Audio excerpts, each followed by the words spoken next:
excuse the crazy angle. I am hugging underneath the car here.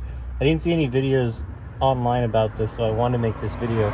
So here, hopefully you'll be able to see, but here is the two brackets that I'll post a part number for, and I'm under a Prius Prime 2017. Here's your catalytic converter that everybody wants to keep stealing. And then here's the other plate in the back, right where my nose is. That's the plate in the back. So this shield right here is this style shield. And again, I'll put this plate number.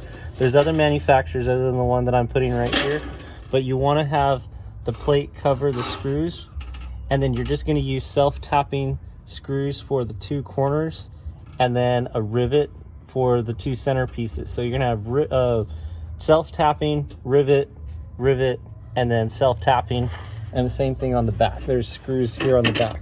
And so that's what this plate is designed for, is to have those two pieces on them. So I didn't see any videos. I had to get under here to actually see what I was dealing with, and so I wanted to put this video together. I hope this is helpful for somebody, and I hope the angles were correct, because obviously I'm not looking at what the screen is displaying. So here's the finished product.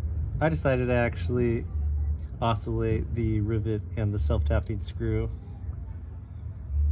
but there you go.